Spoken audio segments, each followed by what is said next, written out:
Merhaba ve bu derinlemesine incelemeye hoş geldin. Bugün elimizde gerçekten çok ilginç, hatta kışkırtıcı bir akademik makale var.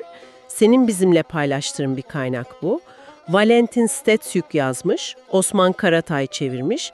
Başlığı da Kürtlerin Karadeniz kuzeyindeki ana yurdu. Evet, başlık bile tek başına bayağı iddialı duruyor. Kesinlikle. Makale şunu ortaya atıyor.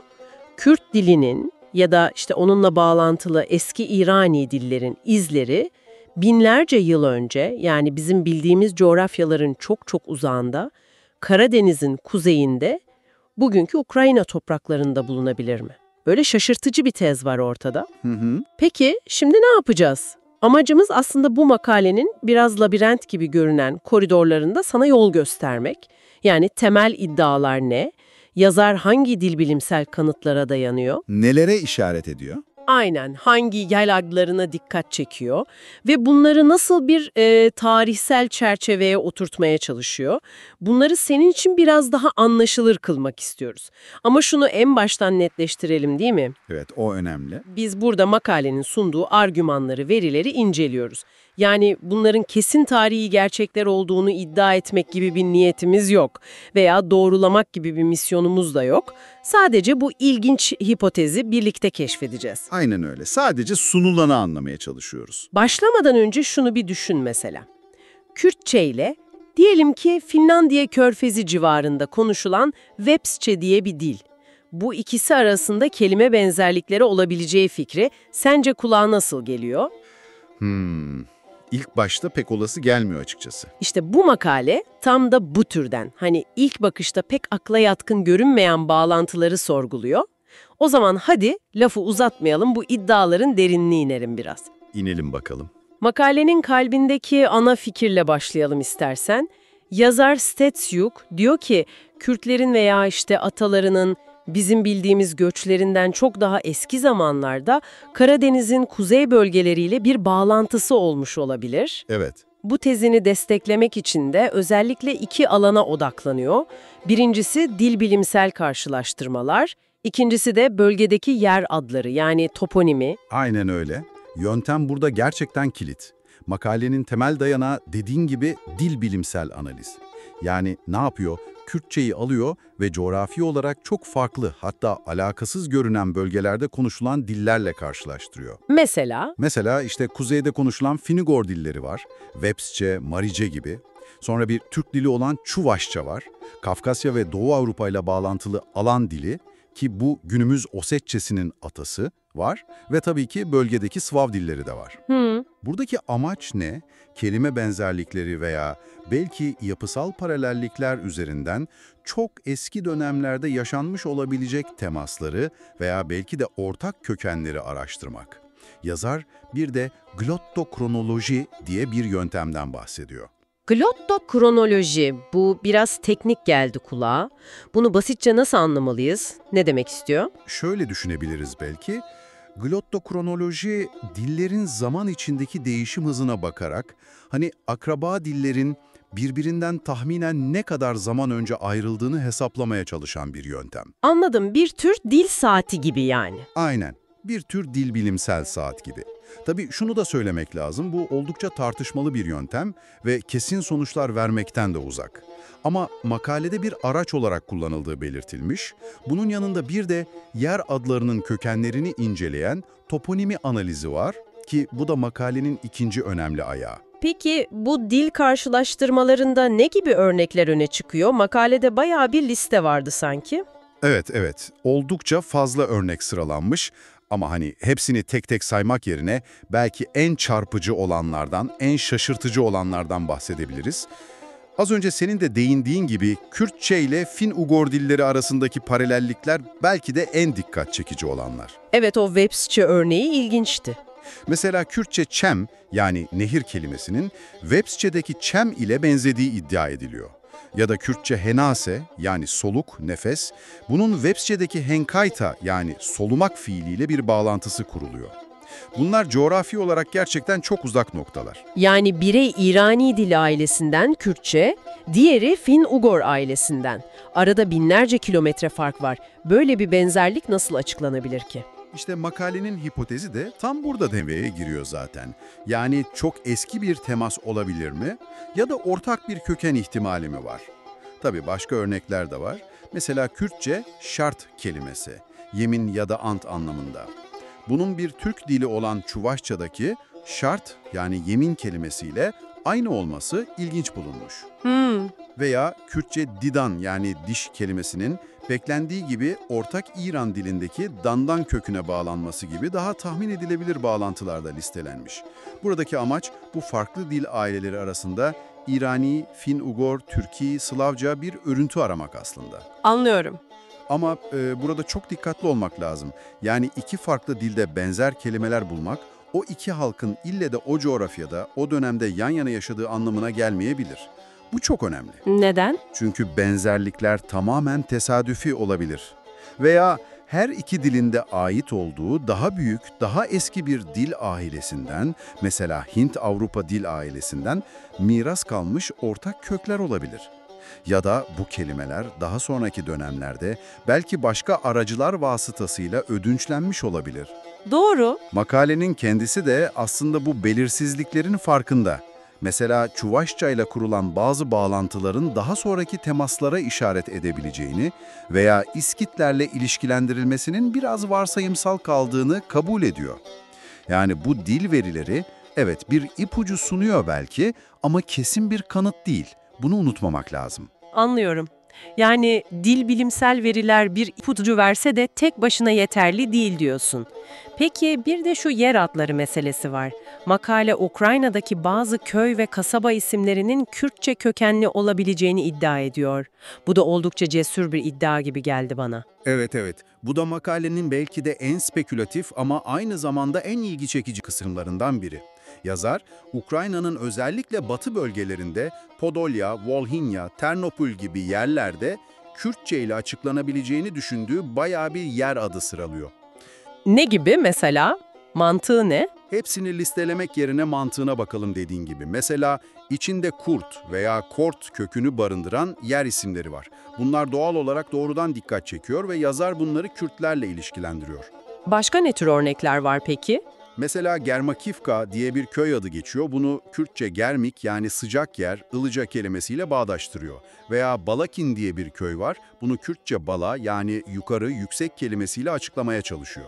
İlginç. Tavrev diye bir yerin adını Kürtçe taver yani kaya, taş kelimesine bağlıyor. Pelasivka diye bir köyü Kürtçe pelas yani saman, çöp ile ilişkilendiren bir yorum var. Yani yazar diyor ki bu isimler tesadüf olamaz. Bölgede eski bir İrani veya daha spesifik olarak Kürt varlığına işaret ediyor olabilir. Peki bu yorumlar ne kadar güçlü? Yer adlarının kökenini bulmak genelde çok zor değil midir? Zamanla değişir, bozulur. Kesinlikle çok zor. Yer adı bilimi yani toponimi gerçekten çok karmaşık bir alan. Dediğin gibi isimler zamanla değişiyor, sesleri bozuluyor, anlamları unutuluyor. Bambaşka dillerden gelip tesadüfen benzeyebiliyorlar. Makaledeki bu yorumlar, yazarın bu isimleri olası Kürt yerleşimlerine veya etkilerine bağlama çabası aslında. Yazar bu izleri, bölgenin eski tarihinde rol oynamış Kimmerler veya İskitler gibi halklarla ilişkilendirme eğiliminde. Ama kendisi de şunu belirtiyor, Kimmerlerin kökeni zaten belirsiz ve tarih sahnesinden silinmiş bir halk. Yani bu bağlantılar böyle çok sağlam kanıtlardan ziyade acaba olabilir mi sorusunu ortaya atan hipotezler niteliğinde daha çok. Peki, yazar bu dilsel ipuçlarını ve yer adı yorumlarını nasıl bir tarihsel anlatıya bağlıyor? Yani eğer böyle bir bağlantı varsa, bu hangi dönemde olmuş olabilir? Nasıl olmuş olabilir? İşte burada makale bizi Karadeniz'in kuzeyi ve Doğu Avrupa'nın antik tarihine götürüyor. Kimmerler, İskitler, Sarmatlar ve Alanlar gibi eski halkların bu geniş coğrafyadaki hareketlerine odaklanıyor. Evet. Hipotez kabaca şu. Bu halklardan bazıları, özellikle Kimmerler veya İskitler, İrani diller konuşuyor olabilirlerdi. Ve bu grupların içinde erken dönem Kürt dilinin veya onun atası olan lehçelerin unsurları bulunmuş olabilir. Hani Kimmerlerin M.Ö. 8. yüzyıl civarında Karabeliz kuzeyinden Anadolu'ya doğru hareketleri biliniyor ya. Evet, o biliniyor. Yazar, bu hareketlerden önceki dönemlerde veya bu hareketler sırasında bölgede bir İrani Kürt etkisinin olabileceği ihtimalini değerlendiriyor gibi duruyor. Ama bu bayağı spekülatif bir alan sanırım. Yani dil verilerini ve yer adlarını alıp binlerce yıl önceki belirli bir etnik grubun göçüne kesin olarak bağlamak bu çok zor olsa gerek. Tam olarak öyle. İşte işin en zor ve en spekülatif kısmı da burası. Arkeolojik kültürlerle makalede çukur kültürü gibi bazı isimler geçiyor, dil gruplarını birebir eşleştirmek her zaman çok riskli bir çalı.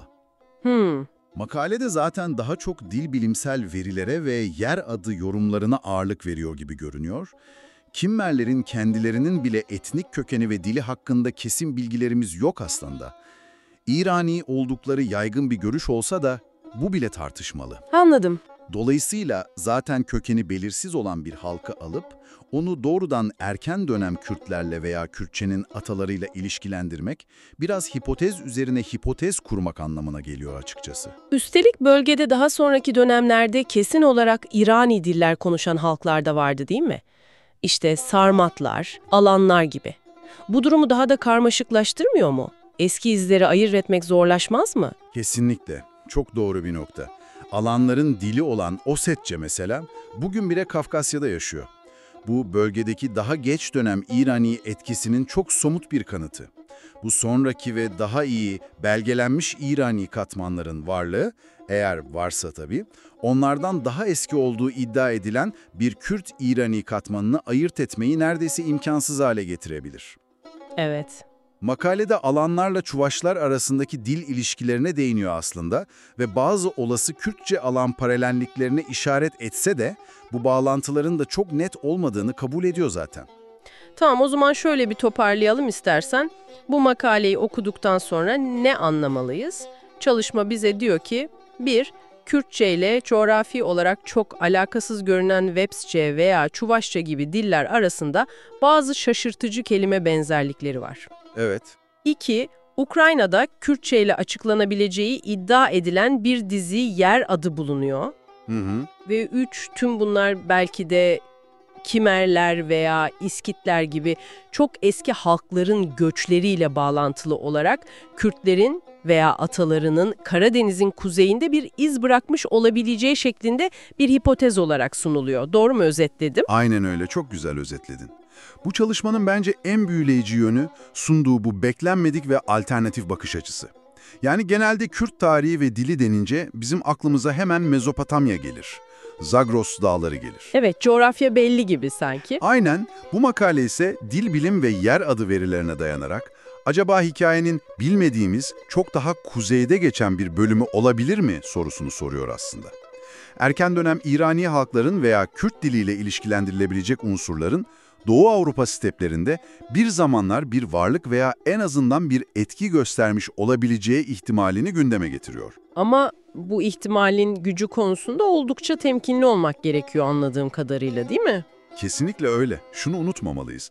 Bu eldeki sınırlı dil bilimsel ve toponimik verilere dayanarak bir akademisyenin, yani Valentin Stetsuk'un ortaya attığı bir yorum ve hipotez. Tek bir çalışma yani. Evet, bilimsel yöntemin gereği olarak bu türden iddiaların geniş kabul görmesi için tarih, arkeoloji, genetik gibi farklı disiplinlerden çok daha güçlü ve birbirini destekleyen çapraz kanıtlarla desteklenmesi gerekir. Ki makalenin kendisi bile zaten birçok noktada oldukça temkinli bir dil kullanıyor. Nerelerde mesela? İşte Kimmerlerin kökeninin belirsizliğine dikkat çekiyor, bazı dil bağlantılarının muğlak olabileceğini veya daha sonraki temasları yansıtabileceğini söylüyor. Yer adı yorumlarının spekülatif doğasına işaret ediyor. Yani bunları açıkça belirtiyor. Dolayısıyla bunu bize tarihin kesin bir gerçeğini anlatan bir metin olarak değil de ilginç, kışkırtıcı ve belki daha fazla araştırmayı hak eden bir hipotez olarak görmek en doğrusu bence. Bu incelemeden benim aklımda kalan en çarpıcı noktalar gerçekten o Kürtçe ile Websçe gibi coğrafi ve dil ailesi olarak çok uzak bir dil arasında kurulmaya çalışılan o dil bilimsel köprü ve Ukrayna gibi hiç beklenmedik bir coğrafyada Kürtçe kökenli olabileceği iddia edilen yer adları teorisi oldu. Bunlar hakikaten üzerinde düşünmeye değer biraz ezber bozan iddialar. Kesinlikle. İki, sen ne düşünüyorsun bu konuda? Yani dinleyici olarak sana soruyorum.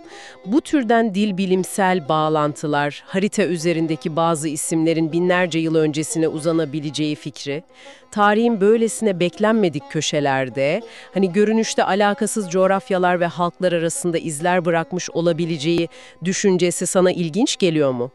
Belki de bildiğimizi sandığımız tarih çok daha karmaşık ve sürprizlerle dolu bir yapbozun sadece birkaç parçasıdır. Ne dersin? Bence bu tür araştırmaların bize hatırlattığı çok temel bir şey var aslında. Halkların, dillerin ve kültürlerin tarihi boyunca ne kadar dinamik, ne kadar hareketli olduğu. Hani anavatan, köken, sınır gibi kavramlar var ya, bunların aslında ne kadar akışkan, ne kadar katmanlı ve zamanla nasıl değişebilir olduğunu gösteriyor. Evet, sabit değil yani hiçbir şey. Aynen. Sabit kimlikler ve coğrafyalar yerine sürekli bir etkileşim, bir karışım ve bir hareketlilik var aslında tarihte. Kim bilir bugün bildiğimiz haritaların ve kimliklerin çok ötesinde, belki toprağın katmanları altında veya dillerin unutulmuş kelimelerinde hangi eski göçlerin, hangi kaybı bağlantıların, hangi üzeri örtülmüş hikayelerin izleri keşfedilmeyi bekliyor. İşte bu gerçekten üzerinde kafa yormaya değer bir soru bence.